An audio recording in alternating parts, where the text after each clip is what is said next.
Hello and welcome back, my friends. I hope you're all doing well. Absolutely baking outside. Still got my tea. So maybe you don't know, but this channel used to be called Therapist Reacts, but I didn't want it to always be me analyzing things from a therapist perspective or reacting to things from a therapist perspective. Felt too restrictive. It felt like I was boxing myself in with just that. And it was a little bit me, wasn't it? When I hear music, when I read lyrics, it connects with many other parts of me than just my therapist self.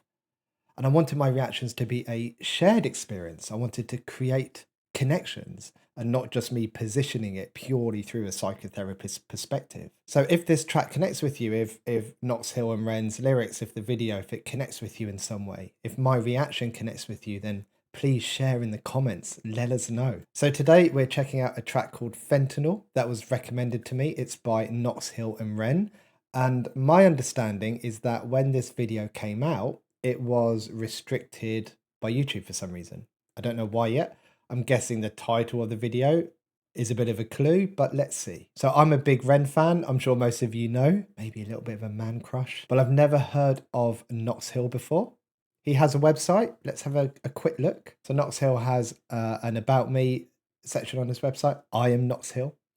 I am not a product of hip hop. I am just a product of the environment I grew up in. I like that. That's kind of a bit like what I was saying about there being many parts to me, not just a psychotherapist. Instantly, I have a bit of a connection with Knox already. It started off freestyling for money after school. It was fueled by countless losses and late nights trying to find my outlet. That's why I like doing music reactions, because a lot of people use music as their outlet, whether it's listening or creating. I've always been a poet, an artist who loved all types of music. Rap is merely the evolution of Knox Hill. I am a contradiction in every sense of the word. Pro athlete turned musician. Pro athlete, that's cool. Backpacker who misses home. Introvert who needs a crowd to express himself. Welcome to the mind of a man torn by identity. I love the way he's even thinking about these things and thinking about himself and his identity. We could probably make a whole video just on that. At the center of it all is my one constant in this life, the music that I love. Welcome to my universe. I like it. Sounds cool. So is Knox Hill his real name, or is it an artist name, like a rapper name? Because you probably obviously can't tell from my accent, but my whole family is from Scotland. And I'm pretty sure that in Scotland, Knox means hill. So is he calling himself Hill? Oh shit, look at this. Just looking at the description for the video. Knox Hill event tickets. Nearest event, Brighton in June. Brighton, that's where I live. Near enough. I could literally go and see Knox Hill in person. But he's going to be mega popular, isn't he? He's not going to have time for a cheeky Swift pint. Let's do it. Conscious rap was vibing, but they said it wasn't selling. So instead of tribe, the question was for highs. I guess I get it. But we sold our De La Souls and reassigned the proper metrics. Violent rap survived and Darwinized the prophet zealots. Survival of the fittest. Trade your bars for gems and you'll be shining. That's the realest. In this climate of addiction style, Big Pharma is the realest. Now as long as pills are filling, you ain't really gotta feel the sound.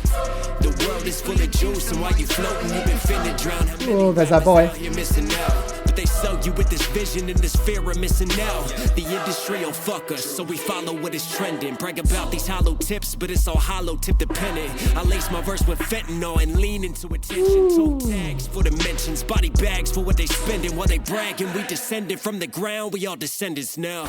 Sinners don't sleep in this broken town, trading their souls for some golden brown. Feel the release, come back down. But when I'm coming up, killers on the city streets bagging it up. Crooks and addicts with habits get bust. We living in vain just to end it all, and I spend it all on the fentanyl. My cousin was a pitcher on that. That feels like an appropriate place for a fair use break. So for those who don't know or might be new, I'll just quickly explain this. One of the fair use principles, and I take this quite seriously in terms of protecting artist copyright, is that this can't be a substitute for the original. In other words, I can't play it all the way through in one go. Well, I can, but I wouldn't want to make the argument in court that my video couldn't be used as a substitute and take away from the original video. By the way, you should really go and check out the original video on Knox Hill's channel. Go and support the original creator, you know, the person who actually made this and put their heart and soul into it. And without my face all over it as well. But anyway, coming back to the video, the initial shot, him walking down the street with the tower block in the background, looked really Brighton. I wonder if that's where this was actually filmed, because I know Ren has obvious ties to Brighton. We've just seen that Knox is gigging in Brighton. Maybe he flew over for this and that's where they filmed it. So I have an instant connection with this straight away. Music-wise, I love that flow. I love the layered lyrics between Knox and Ren. I love the choir in the background. I like the way that choir drops in and then it cuts away, leaving just Knox and the bass line, and then the choir returning again on top. That does it for me. I like it. Sounds great. And looking at some of the lyrics as well, then what jumped out straight away were some of the wordplay here. So Tribe the Quest, De La Soul. I've not heard any De La Soul for years. I remember when I was a kid, there was this De La Soul track, and I think it was called Ghetto Thang, and I loved it. I played it all the time because I just loved the flow of that track. But I like the wordplay he's used within that. So Tribe the Quest, it was for highs. So a quest for highs. De La Soul, selling our soul. And then he says that violent rap survived. And what does he mean by violent rap survived? Okay, so I get it now. So at the beginning, he was talking about conscious rap, and I'm not really sure what conscious rap is. Let me take a quick look. I'm not very, I don't know much about rap or hip hop. Conscious rap is a subgenre of hip hop that emphasizes social, political, and economic awareness. Unlike mainstream or gangster rap, I'm guessing that's more what he's talking about, violent rap. Conscious music focuses on an aversion to violence, crime, and materialism and doesn't promote it. Rather, conscious music encourages discovering insights on an individual level that could lead to collective positive change. Sounds very pro-social, doesn't it? This idea of pro-social. And I like that. Okay, so he's saying conscious rap comes in, but it doesn't sell. I'm guessing because people don't want to listen to that, or it's not popular, or not as popular, I'm guessing. But this idea of violent rap talks about violence, violent situations, substances, weapons, I'm guessing. I don't really know. But that seems quite similar to today, I think. I work with so many kids who are listening to drill music, and they're rapping the lyrics out in public. And I'm listening to some of the things they're singing, rapping. And it's like, can you hear? Can you hear what you're actually saying? Like, do you really believe this? I don't know. I get there must be a function for that behavior and it does something for them, but personally, I don't get it. I could unpick that all day. I don't want to. Then we have, in this climate of addiction, Big Pharma is the illest. Look, I don't need to expand on this. If you've seen my Sit Boy reaction, then you know exactly how I feel about Big Pharma. Or maybe I talk about it in Ren's Money Game, actually. I mean, the two are connected, aren't they? Sit Boy, Money Game, Sit Boy, Money Game. You could draw arrows of how they keep each other going. God, I love Ren so much. Man crush. What else did we have? I thought I heard something about juice. Yeah, the world is full of juice. Is that a reference to Juice WRLD? Lots of reactions to Juice WRLD on this channel, and some more to come because people keep requesting them. On its way. But that seems obviously linked to that earlier line of Tribe the Quest, it was for highs. Quite similar with what happened with Juice WRLD. And, you know, look at the impact that had on him. And then we're getting into some more lines about that, kind of lives being lost, trying to chase this, what's trending in these songs, I'm guessing these kind of violent rap songs. And that's the artist's lives. That's the artist's lives being impacted and affected by this. Similar to the Big Pharma stuff. Like the record companies, Big Pharma, they just keep on going, just fine. Then we had Ren's part, and I think I said it at the beginning where I really like the way Len? I think I'm trying to combine Ren and lyrics there, where Ren's lyrics are layered, that's why I said Len, with Knox Hills, and then Ren gets his own chorus. But let's I've talked a lot here. I didn't mean to. Let's get back in the track. We can come back to Ren's because I'm guessing it is the chorus. I'm guessing it's going to come back up again. How do I start this? That curve, he got that scholarship on Let me go campus. back. We living in vain just to end it all, and I spend it all on the My cousin was a pitcher on that curve. He got that scholarship on campus. He's the man. Throwing heaters, he was hot as shit, but then he hurt his arm. Senior year's time to prove it. Started taking painkillers so he could play and keep it moving. Scouts watching, couldn't lose him, so he took more and he kept using. For he knew it, he's abusing. Fastballs and two seams, too clean, but now he's losing weight. Drug test, he failed, so they kicked him off the team. He tried to kick the habit, but he's mad that he had lost his dreams. He's sad, but he got off the lane. But all it takes is one reminder. In his mind, he couldn't help it. He was trying to finally settle. Midnight, he went outside. He was fighting with his devils. One hit, he told himself, it'll help me through this hell. I know I'm sick and I need help, but one hit, man, what the hell? So he lit it, then he took it to the face. But as the story goes, you know that fentanyl is lace. sinners don't sleep in this broken Back with town. Ren.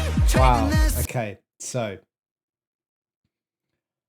I picked up on Knox's what he was saying there on his story, and I'm guessing this is something that really happened based on his understanding here and based on the lyrical content. I mean, I doubt Knox is ever going to see this video, but I'm sorry for your loss, man. It looks as if his cousin was doing well. It looks like he was where were we in the lyrics? So a pitcher. So he was an athlete. That's interesting, isn't it? Knox earlier, when we were reading his About Me, talked about being a pro athlete. His cousin sounds like he was an athlete as well. So there's a very athletic family. And he's saying he was on the way to a scholarship, and then he got injured. He hurt his arm, so I'm guessing he can't play anymore, or it hurts to play, or it diminishes his performance to try and get that scholarship. And like, I don't really know how scholarships work. I don't know if we have a similar thing here in England, but my understanding is in America, like, scholarships are a massive deal for people, like they're life changing. So people really strive for that. And if he's good, which it seems to be that way, if he's aiming for a scholarship, he was a pitcher, so that's baseball, right? So he's got a team. He's got a team relying on him. So it's not just about him performing for himself and the scholarship. It's about him performing for the team. So now you've got some kind of responsibility for other people. So he takes painkillers. Like, who wouldn't in that situation? And like Knox says, there's scouts watching. He can't have an off day. He can't have an off day because the scouts might see that and think that's how he plays. He needs to perform. He needs to perform consistently. This is his dream. This is his future. So painkillers, help in the short term, get through the games, get the scholarship, then spend some time to recover. I'm guessing that was the plan. And that plan makes sense. That plan is understandable. But what quite often happens is he keeps taking more. Maybe he becomes dependent on it. Maybe physically dependent, psychologically dependent. I don't know. But it ends up in this cycle of taking more. Drug test, he failed. So he gets tested. He fails. Off the team. Imagine how hard that is going to hit. Future potentially gone. Dream potentially gone. And that in itself causes you a lot of emotional pain. Emotional pain that can also show up physically in your body. How do you deal with pain? Pain meds. We're in that cycle again. I see this so often with people. Then what's going on? Okay, then listen to this. He gets off the lean, but all it takes is one reminder, that voice, that feeling, that urge. You know, something comes up for you, something painful, something that impacts you. That voice goes, you know what worked before when you were feeling this way? What took the edge off it? What took that pain away? We could do that again, just once, just this once. Just take the edge off it. Take the edge off it, and then we'll go and get help. In the same way as take the edge off it, then we'll recover from the arm injury later.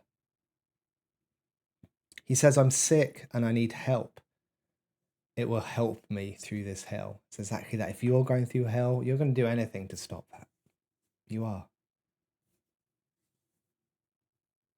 But then he buys something that's been laced. And remember, I say remember as if I'm like some kind of authority on this and I really don't know, but it seems to be, in my opinion and my understanding, that things get laced to add addictive properties to keep people coming back, to keep people coming back to you so you can sell them more when they're at their most vulnerable. It's disgusting, man.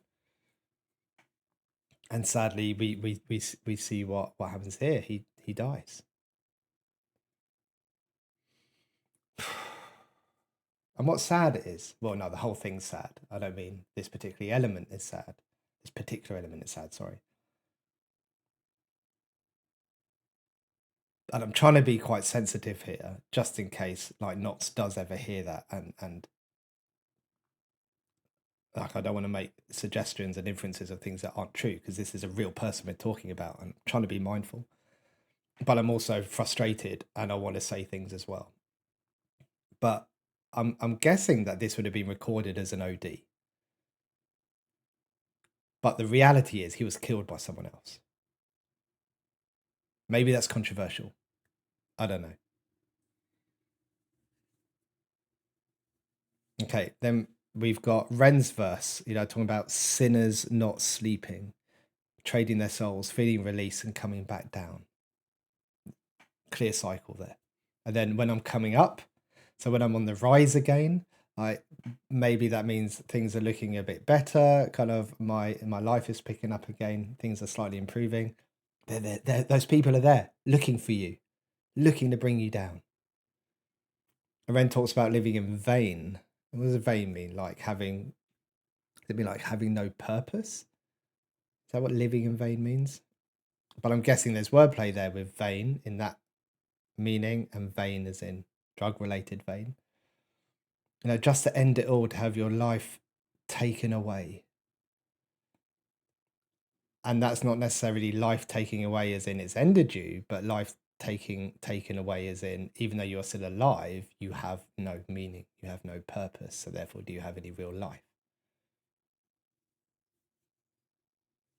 Oh, this song makes me angry. This song makes me really angry. And that's not a bad thing, by the way, because anger has that function of motivating you to try to do something.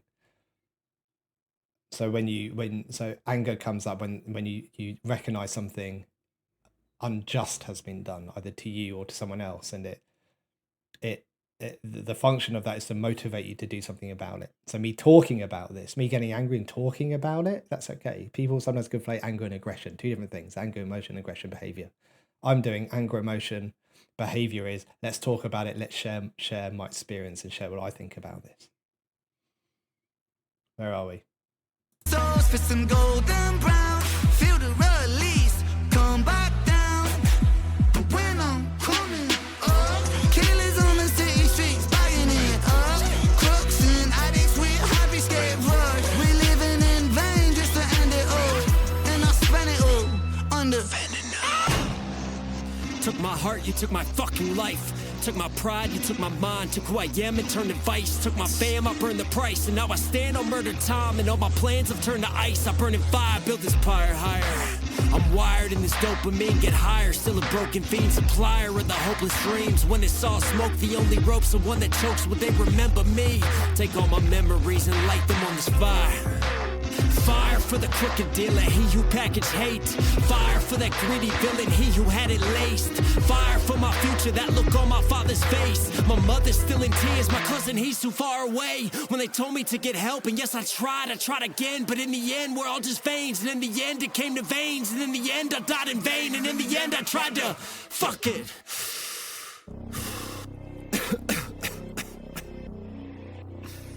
Oh, man. Oh, I can feel myself getting worked up. Oh, God.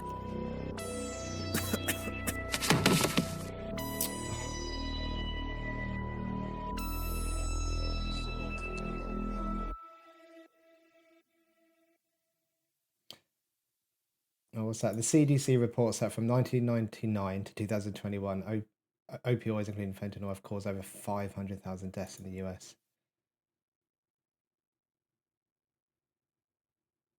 2023 alone, fentanyl took 74,702 lives. That's crazy numbers. So in case I'm second monitor, in case I'm background iPad, background phone, and you're doing something else, on the screen right now is a helpline for SAMHSA in America. If you're in the UK, mostly England, then I'll drop some other support numbers down in the description. So please, like, reach out. There are people out there willing to listen, willing to try to help. Like people who go into these careers, people like myself who are genuinely out there to try and help people. So please reach out. It's important. Oh, I can feel myself getting... This is really close to home for me in terms of the work that I do. Oh, wow. I mean, listen to Knox there at the end. That's raw, isn't it? That's heartfelt. Heartfelt for the listener. Well, it was for me anyway.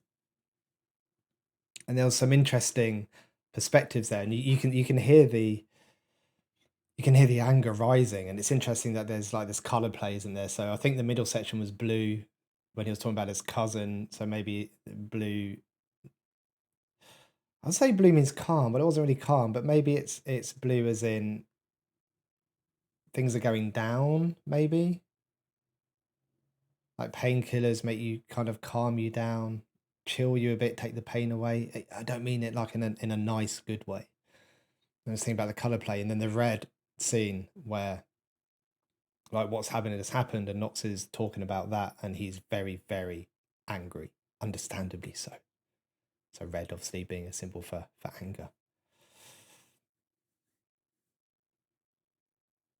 And he's talking about this, and I was trying to work out whether this was talking from Knox's perspective, because it starts with "you took my heart, you took my life," but then that sounds like that could be written from his cousin's perspective. But equally, it could be both. You know, I'm sure Knox lost a bit of his heart when he found out about what happened. So I think Knox's perspective is in there too, as in it's words coming from him. I know he wrote the whole thing. And look, talking about the anger and the wordplay, Knox is saying fire for the crooked dealer, fired for the greedy villain, fire for my future. It's that fire, that anger. You know, all my plans have turned to ice. I'm burning fire.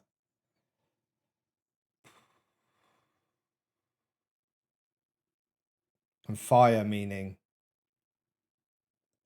like I want them to go to hell. I'm guessing this crooked dealer, this greedy villain.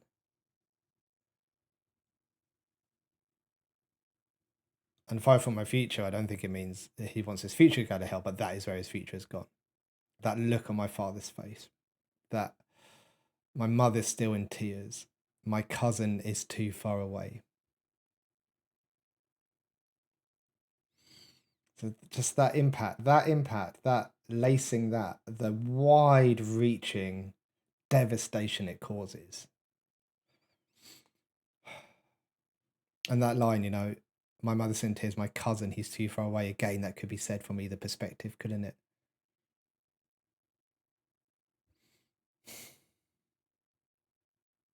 And then at the end, we get this slight repetition But in the end, we're all just veins, and in the end, it comes to veins, and in the end, I died in vain, and in the end, I tried to. Like, it's interesting that sounds repetitive, almost like this repetitive cycle that people get caught in when they are in pain, when they're distressed, and they're looking for something to help, and they're going around in that circle. And I mentioned at the beginning that this video got restricted on YouTube. Well, not mine that you're listening to now. Well, it might do. I don't know yet. Think about that in a sec. But Knox Hill's video. I mean, there's drug use, there's dealing. I think there were some pictures of firearms. You know, YouTube doesn't like this kind of thing. They don't like it when ad companies, it's not so much YouTube maybe, it's more ad companies don't like this type of content because they don't want to put ads on it. So therefore YouTube doesn't like it. So it restricts the video. Then that reduces views, because why would YouTube or the algorithm want to push a video that companies aren't going to run ads off? That sucks. It especially sucks because the lyrics in this video aren't glorifying these things. They're trying to raise awareness. They're trying to open up a discussion. Now, this puts me in a little bit of a conundrum. Do I blur out the parts of the video that are likely to get my reaction restricted? If I blur them out, so it doesn't get restricted, then that will increase the reach. It will increase awareness of Knox's and Ren's track. It will increase the possibility of opening up that conversation. More people will hear it and it could spread. Or do I leave it in its original form, as I really want to, but it gets restricted, and because I've got a tiny channel, about 3 people watch it, don't hear the message. They don't hear what Knox is trying to share, what Ren's trying to share.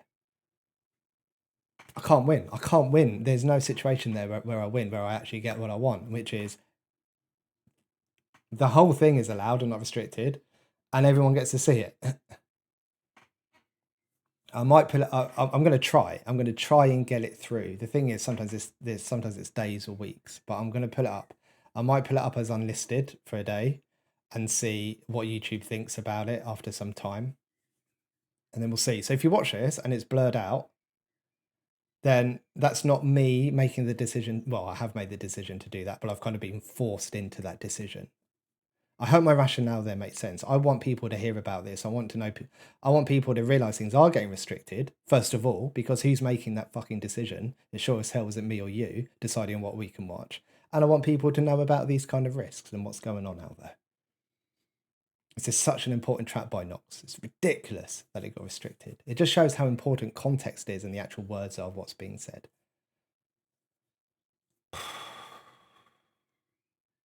Thank you, Knox, for being so vulnerable and open to talk about this. It's sharing this. It's really important. And it's just, I can't get out of my head. It's just disgusting that dealers will prey on vulnerable people like this and then take it one step further by lacing with other addictive properties, or substances with other predictive properties to keep people coming back. It's disgusting, man. It's disgusting. I really feel for Knox here. This must have been so difficult for him to make. Once again, I'm really sorry for your loss, man. That's it. Let's leave it there. This is going to be like half an hour or so. I'm sorry it's been a bit longer than than usual for a 4-minute track. But hey, look.